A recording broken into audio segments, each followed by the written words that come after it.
Are you stuck on your PhD research proposal? Then you're probably doing what 90% of applicants do. Watching videos that teach you how to format a proposal instead of teaching you how to generate the idea. And that is insane because the structure of a proposal is not the hard part. The idea is the hard part. The idea is the multiplier. The idea is the thing that decides whether your next 3 to 5 years are a compounding success story or a slow motion treadmill with nothing publishable at the end. Here's the uncomfortable truth. PhD research is an unfair game. 2 students can do the exact same number of hours, same discipline, same productivity, same intelligence. One gets earth-shattering results and the other gets nothing. Not because they were lazy, because the relationship between effort and outcome in research is non-linear. The input is ours, but the output is determined by the idea quality. And most people only realize that after year 2, and by that point it's already too late. So if you're going to put in 3 to 5 years, wouldn't you rather put it into an idea that can actually pay off? In this video, I'm not going to give you another proposal template. I'm going to give you the toolkit to generate a winning PhD idea. And there's one step in this process that feels pointless at the start, but it's the step that separates people who have interests from people who produce publishable research. I know how confusing it is to feel certain you want to do a PhD but have no clue what your idea is. I've been there, and today I'm going to share the framework I use to generate my winning idea. The idea that got the attention of a world-leading neuroscientist who is now my supervisor, and the idea that helped me get accepted for a PhD in cognitive neuroscience at a world-leading research institution. I'm not special, I just stopped playing the game most applicants are playing. And to be clear, I'm not going to tell you my winning idea because you don't need my winning idea. You need a repeatable process to generate your idea. So I'm going to give you a 7-step process. It's simple, but it's not easy. If you follow it properly, you'll end this video with the skeleton of an idea that is specific enough to be testable, big enough to matter, and shaped around an error that powerful researchers already care about. Let's build it. Step 1. Get comfortable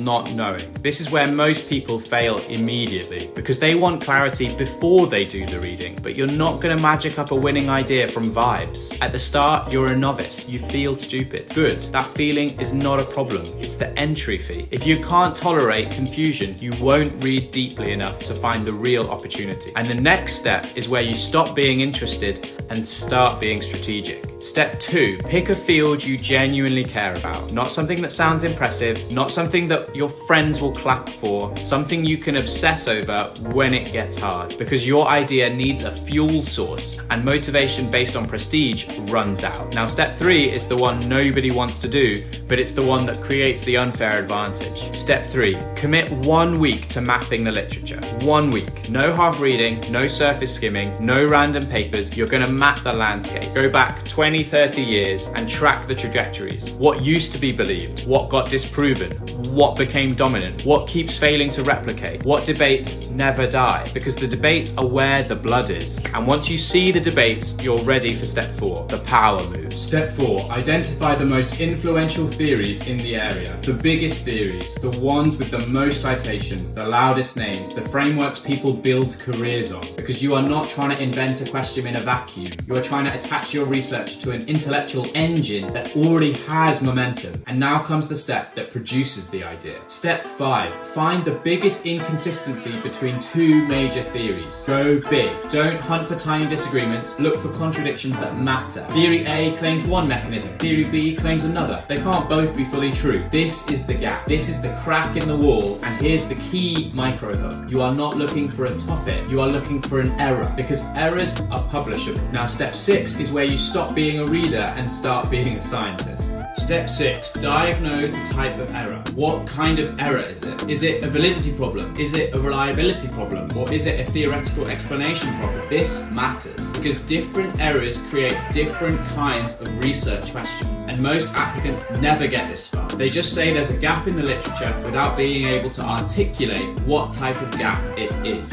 And step 7 is where it all clicks. Step 7, propose a small solution to a big problem. This is the paradox. Your solution solution must be specific, narrow, testable, realistic, but it must solve something that has a big knock-on effect. A small lever on a big machine. That combination, small solution, huge implications, is what makes an idea feel winning. That's your idea. Not a vague interest, not a broad topic, a specific correction to a meaningful error. So if you're stuck on your proposal, stop writing. Start trying to diagnose. You don't need a template, you need a target. And if you want, in the next video, I'll show you exactly how to turn that error and small solution into a proposal aim, 2 to 3 research questions, and a clean study design that looks inevitable on paper. If you want that, drop it in the comments. But first, go find that error.